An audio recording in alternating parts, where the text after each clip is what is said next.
Rencontre, une émission de Jean Corcos consacrée à la connaissance du monde musulman.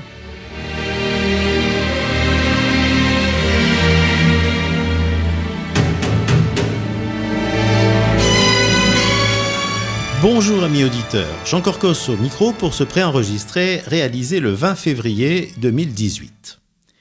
Dans les tout derniers jours de décembre, on apprenait que de grandes manifestations contre le régime s'étaient produites en Iran, les plus importantes depuis la grande vague de contestation qui avait suivi les élections présidentielles truquées de 2009. Comme il y a 9 ans, on a assisté ensuite à une dure répression avec des dizaines de tués et des milliers d'arrestations. Mais nos médias ont assez vite détourné les yeux de ce grand pays au diapason de notre gouvernement et des pays européens. Que s'est-il passé ensuite? Que peut-il se passer maintenant? J'ai intitulé cette émission « Iran, de la révolte à la révolution ?» point d'interrogation. Et je suis très heureux de recevoir une invitée qui va certainement nous aider à y voir plus clair. Bonjour Madame Mahnaz Shirali. Bonjour Monsieur. Mahnaz Shirali, vous êtes née en Iran et vous vivez en France depuis 25 ans. Bien entendu, vous suivez de près l'actualité de votre pays natal, mais surtout votre regard est celui d'une universitaire. Vous êtes politologue et vous travaillez à la fois comme chercheur et enseignante au Centre d'études européennes de Sciences Po Paris. Cela fait plusieurs décennies que vous suivez l'évolution de la République islamique d'Iran. Vous avez publié de nombreux ouvrages et articles. Je cite juste 2 livres. La jeunesse iranienne, une génération en crise, paru en 2001, et La malédiction du religieux, la défaite de la pensée démocratique en Iran, paru en 2012. Alors, Mahnaz Shirali, vous avez été sollicité par plusieurs médias après ces événements et interviewé sur Vatican News le 2 janvier. Vous avez dit qu'en fait, des manifestations avaient commencé l'été dernier. Et vous avez évoqué des événements récents qui ont mis le feu aux poudres. Qu'est-ce qui s'est passé? En fait, à partir des dernières élections présidentielles, là où les 6 candidats sont venus à la télé, ils se sont dévoilés les uns après les autres en racontant toutes les bêtises que chacun avait fait tout au cours de sa carrière politique. Du coup, les Iraniens ont compris qu'ils n'ont pas affaire à un régime normal, il est bien pire qu'il était avant, qu'ils croyaient, et que c'est carrément ce n'est pas du tout une idéocratie ou un régime idéologique, mais c'est une kleptocratie. Ce qui a fait que les Iraniens se sont remontés et depuis, ils sont toujours dans les rues. À cela s'ajoute aussi la banqueroute des banques et des institutions financières qui ont volé l'argent des Iraniens.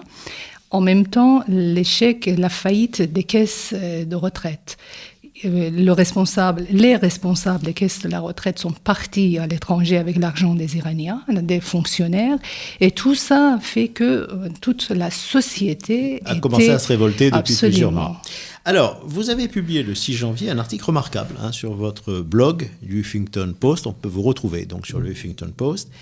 Il était intitulé « L'Occident le découvre, mais la colère des Iraniens ne date pas d'hier ». Et moi, ce qui m'a frappé, c'est l'ampleur de la corruption des dirigeants, la misère dans laquelle vit une grande partie de la population et surtout l'opacité de la gestion financière. Est-ce que vous pourriez nous résumer cela ? Écoutez, je parle des chiffres officiels publiés par le gouvernement iranien. 16 millions Iraniens vivent en dessous de seuil de pauvreté. Sur combien d'habitants? Sur 80 millions. Et 10 millions Iraniens sont analphabètes. Ce sont les chiffres de gouvernement, d'accord? Ce n'est pas du tout... D'ailleurs, on peut imaginer qu'il y a une marge très importante entre ce qui est la réalité et ce qui était affirmé. Donc c'est assez horrible. Et vous parliez d'un État qui faisait une kleptocratie. Ça vient de cela? Ça vient de ce que l'État... Justement, ils sont en train de voler l'argent des Iraniens. La richesse. L'Iran est un pays extrêmement riche, vous le savez. C'est un pays qui repose sur un océan de pétrole et de gaz. Oui. Mais rien de cela n'entre en pays. Et tout ce qui a été débloqué à la suite de l'accord de 2015... L'accord nucléaire, n'est pas rentré en Iran. On parlait de 100 milliards de dollars quand même. Plus que ça même, mais le fait est que la République islamique les a tout dépensés dans les guerres par procuration qu'ils mènent dans la région. Et là, les Iraniens sont tous au courant et ça a été l'un des slogans majeurs des manifestants. Ils ne supportent pas que leur richesse aille dans la poche de Hezbollah, de la Syrie ou des pays de... On reviendra sur l'aspect international en deuxième moitié d'émission. Mais effectivement, ça c'est une raison, c'est ces dépenses militaires, une espèce de folie des grandeurs. Et puis j'imagine aussi qu'il y a de l'argent qui va directement dans les poches de certaines institutions ou de certaines personnalités qui ont des comptes à l'étranger, par exemple. Oui, ils sont devenus, je ne sais pas, 4e, 5e richesse mondiale du monde. Alors donc ça montre à quel point en fait il y a des dépenses démesurées, colossales, qui ne sont pas du tout dans l'intérêt du peuple. Du peuple, d'accord. Alors, vous avez donné une autre interview, alors là c'était sur CNews Matin, le 1er février. À ce moment-là, le mouvement semblait s'essouffler, mais vous avez dit la contestation n'est pas prête de disparaître. Seulement, il est difficile de savoir ce qui se passe là-bas. Je disais tout à l'heure, les médias ont détourné les yeux. La possibilité pour les manifestants de diffuser à l'extérieur des photos, des vidéos, qui existait au début, elle est fortement réduite parce qu'il y a une censure sur Internet. Et pourtant, il y a des sites, alors par exemple Iran Résiste, qui est l'opposition monarchique, ou le site des Moudjahidines du peuple, et eux montrent des usines en grève, des groupes de manifestants qui semblent contrôler certains villages. Qu'est-ce que vous savez personnellement de la situation actuelle ? Écoutez, moi je ne consulte pas les sites des monarchistes ni celui des Moudjahidines. Par contre, sur le Facebook, on peut voir systématiquement les vidéos des gens normaux qui prennent et que toutes les informations qui se transmettent en fait, en temps réel. Systématiquement, on voit qu'il y a des manifestations partout. Donc ça continue. Pas plus tard qu'hier, il y a eu 2 morts et à peu près une trentaine de blessés graves, parce que les forces de l'ordre ont ouvert le feu à Téhéran, sur une congrégation de soufis qui ont contesté après l'arrestation de leur chef. Ils ont contesté, donc 2 d'entre eux ont été tués et une trentaine de blessés. Donc, et il y a systématiquement de ce genre de manifestations, mais évidemment, les médias ne peuvent pas en fait couvrir la situation parce qu'ils ont aussi les mains liées. Les correspondants français des différentes presses ne peuvent pas vraiment raconter ce qui se passe, sinon leur visa leur sera immédiatement refusé. Ils ne peuvent pas retourner dans le pays. Donc, s'ils veulent garder un pied en Iran, ils sont obligés d'être très prudents et ne pas faire leur travail. Ils sont obligés. Donc, en gros, les médias ne peuvent pas faire leur travail en Iran. C'est pas possible. Ça, c'est une information importante. Mais vous... Encore une fois, vous avez un regard d'universitaire, de chercheur, donc vous n'êtes pas militante. Vous disiez vous-même, je ne vais pas sur des sites militants.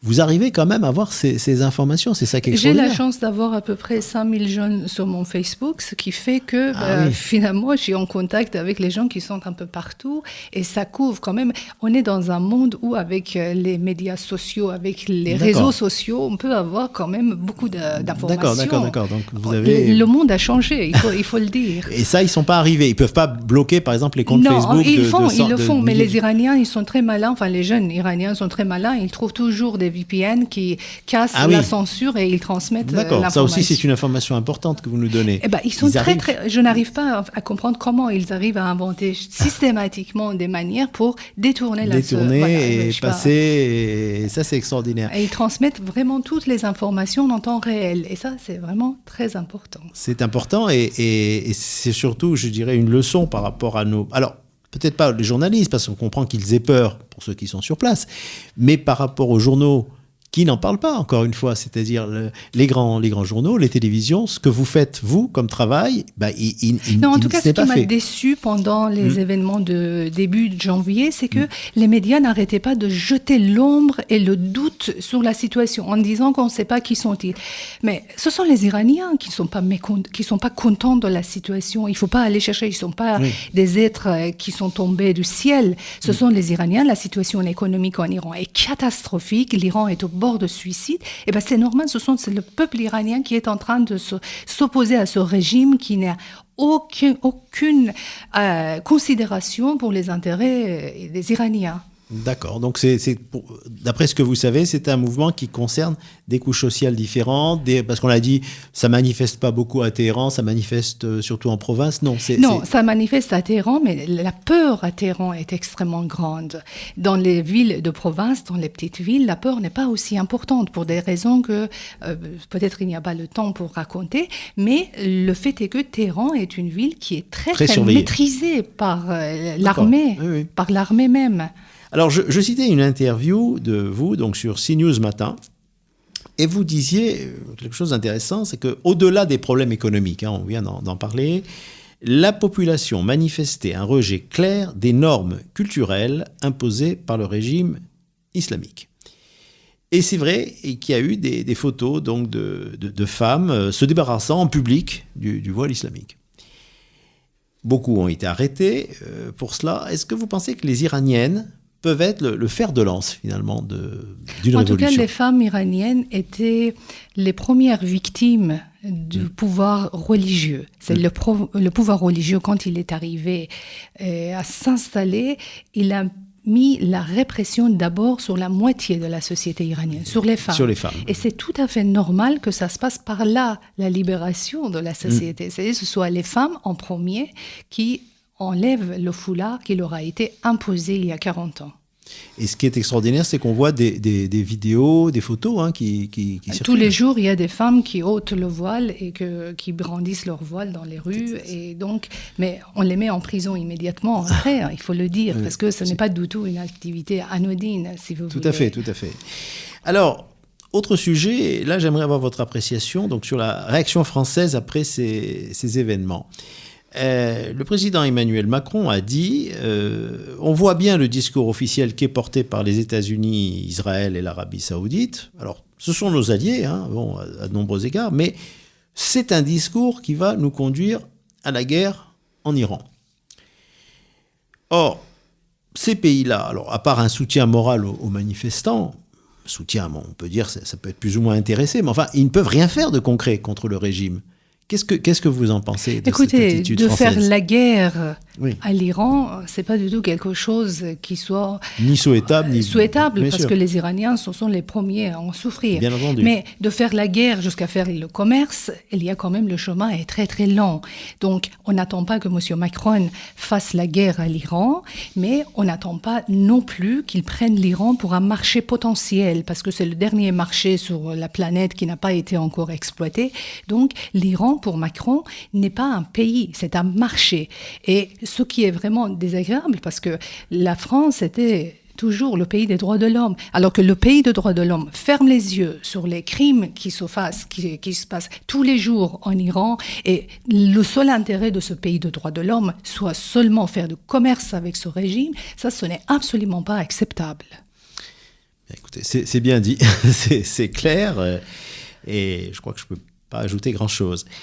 Alors, on a commencé à évoquer la géopolitique donc en première moitié d'émission. On va y revenir parce que dans ce même article donc, du Huffington Post, dont je parlais du 6 janvier, vous avez écrit « Aucun dirigeant de la République islamique n'a tenté de dévoiler les véritables raisons de la présence de l'Iran dans les conflits du Moyen-Orient, encore moins de donner un chiffre exact des dépenses de ce pays dans des affaires qui ne sont pas les siennes. » On a évoqué donc ces dépenses extraordinaires, mais qui ne sont pas chiffrées. Or, ce qui est intéressant, c'est qu'il y a des étudiants iraniens qui ont manifesté au cri de « Ni Gaza, ni Liban, je sacrifie ma vie pour l'Iran ». Alors, c'est bien, mais est-ce que dans ces pays, il n'y a pas, en Iran, beaucoup de gens qui soutiennent ces interventions militaires ? Alors, je tente des explications. Écoutez, la réponse est très simple. Vous voyez, les Iraniens pouvaient soutenir si eux-mêmes, ils étaient dans une situation économique et matérielle acceptable. Mais puisque la société, dans sa totalité, a appauvri, puisque les gens vivent en dessous de seuil de pauvreté, puisque la pauvreté a pris des dimensions vraiment impensable Jamais on pensait que l'Iran tombe dans aussi cette bas, pauvreté, oui. aussi bas. Alors, dans cette situation, même les plus pauvres des plus pauvres, quand ils sont des pro-régime, ils ne peuvent pas accepter que le régime dépense son argent, enfin l'argent des Iraniens, pour 4 pays. Là, en ce moment, l'Iran est en train de financer 4 pays. La Syrie, oui. le Liban, l'Irak et le Yémen. Et le Yémen. Alors, mais l'Iran n'est pas un pays de pouvoir financer 4 autres pays. Vous voyez, et c'est au détriment des Iraniens. Mais vous ne pensez pas que quand même il y a un succès de prestige, parce qu'ils peuvent dire, ben, vous voyez, maintenant on a pratiquement, il y a une autoroute depuis Téhéran jusqu'à Beyrouth, on peut se déplacer, ils sont sous notre influence. Vous voyez, Israël est en train d'être encerclé de tous les côtés, c'est grâce à nous. Ça n'a pas un écho positif dans la population ? Écoutez, là, ça a un écho extrêmement positif dans l'opinion publique du monde arabe. L'Iran était un pays chiite, ne pouvait en aucun cas séduire les sunnites. Ah oui. Mais c'est grâce à ces prétentions impérialiste, quelque part, l'Iran a séduit en fait l'opinion publique du monde arabe. En revanche, l'Iran a fait tout pour se faire détester de son propre peuple. D'accord, et c'est ça qui est important. Parce que quand les gens sont pauvres, ils ne peuvent pas comprendre en fait ces ambitions mondialistes de ce régime. Si la situation était différente, peut-être. Mais évidemment, l'Iran ne peut pas faire les deux en même temps. Il ne peut pas s'occuper de son peuple et en même temps nourrir 4 autres pays. Tout à fait. Alors, on arrive tout doucement vers la fin de notre émission. Et je vais encore une fois donc vous citer, c'était toujours dans le Huffington Post, cette fois-ci le 16 janvier. Alors vous avez eu des formules surprenantes, je vais les reprendre. Première formule, la force du régime islamique réside dans son indifférence envers l'intérêt de son propre peuple. Écoutez, quand un gouvernement, comme un État, un régime politique ne fait pas attention à ce qui se passe dans son propre pays, quand un régime politique est complètement détaché de son peuple, et ça se produit en Iran parce que cela est possible en Iran, tout simplement parce que c'est un régime qui repose sur les recettes pétrolières, pas sur les impôts du peuple. Si c'était les gens qui nourrissaient le régime, évidemment, il était obligé de faire quelque chose pour eux. Voilà. Mais là, maintenant, l'intérêt des Iraniens ne rentre pas en ligne de compte des dirigeants parce que les dirigeants iraniens n'ont pas besoin de ce peuple. Là, c'est la raison pour laquelle les Iraniens estiment de vivre sous l'occupation de la République islamique et que la République islamique n'est pas un régime iranien, mais c'est un régime étranger qui a occupé leur pays. Tellement ce régime est indifférent envers les intérêts Ça, c'est la première explication, c'est-à-dire on se sert directement et finalement le peuple peut crever, on arrive à vivre, on arrive à survivre. C'est assez clair. Tant qu'ils ont de l'argent pour vivre, ils n'ont aucune envie de s'occuper d'autre chose. Je comprends bien. Alors, vous avez une seconde formule qui est la République des ayatollahs conduit sa politique étrangère à partir de l'hypothèse que le monde lui appartient. Et là, je me dis, mais est-ce que l'histoire ne nous apprend pas qu'avec de telles logiques, les régimes despotiques finissent tous par s'écrouler, parce qu'ils ont la folie des grandeurs, mais ils peuvent arriver sur un mur un jour, se fracasser. Moi je ne pense pas que la République islamique vivra au XXIe siècle, c'est évident. Mais cela dit, tous les régimes despotiques n'ont pas disparu du jour au lendemain non plus. Bien sûr. Deuxièmement, depuis la seconde moitié du XIXe siècle, le rêve le plus cher du clergé chiite était de créer le monde musulman uni, d'islamiser la planète entière et gouverner sur tout le monde musulman, indépendamment du chiisme et du sunnisme. C'est pourquoi, à partir de la seconde moitié du XIXe siècle, on n'entend plus la différence chiite-sunnite dans le discours des religieux chiites. Pour eux, le monde musulman, ça doit être uni et tout ça doit fonctionner en faveur de l'islam. Ce qui compte pour les dirigeants actuels iraniens, ce sont les intérêts de l'islam et non pas l'intérêt des peuples. Et les Libanais, je pense, se trompent largement sur l'Iran, sur les attentions des dirigeants iraniens en pensant que l'Iran est leur ami. L'Iran n'est pas ami de son propre peuple. Comment il peut être ami du peuple libanais? Alors cette défense, cette sympathie qu'il montre envers le Hezbollah, c'est complètement erroné parce qu'ils ne savent pas que le Hezbollah est un instrument de la République islamique. Alors, Marna Shirali, peut-être quelques réflexions en réponse à ce que vous venez de dire. D'abord sur ce projet d'islamiser la planète, c'est un fait que ici en France et dans nos médias, on ne le voit pas ou on ne veut pas le voir. Ce serait peut-être le sujet d'une autre émission, on reviendra là-dessus, c'est-à-dire sur le regard des médias. Pourquoi est-il tellement biaisé? Mais c'est vrai que la menace, disons, islamiste, ça a été l'État islamique, c'est le Daesh, et puis voilà. Et puis on ne voit pas là les ayatollahs. Je dis bien les ayatollahs, je ne dis pas l'Iran, mais on ne voit pas ce régime. Ça, c'est le premier point. Le deuxième point, pour le Liban, c'est complexe, parce que je pense que les Libanais sont partagés. Mais c'est vrai que c'est un État qui est sous orbite actuellement de ce régime. C'est vraiment Je tiens absolument compte de la complexité de la situation, mais cette illusion concernant le rôle de Hezbollah au Liban est assez partagée par les Libanais. Oui, pas beaucoup, vous avez raison. Pas seulement par des chiites.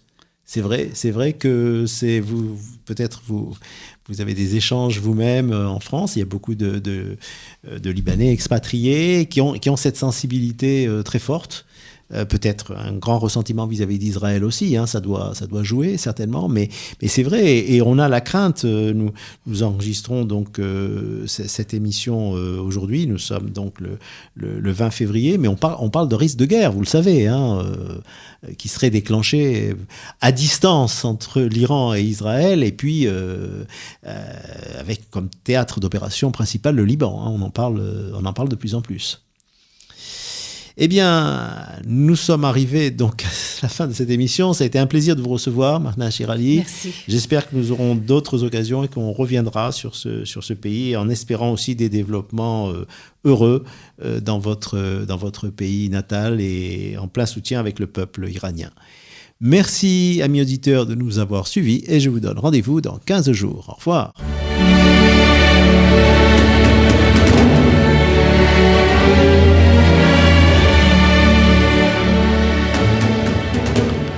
Rencontre. Une émission de Jean Corcos consacrée à la connaissance du monde musulman.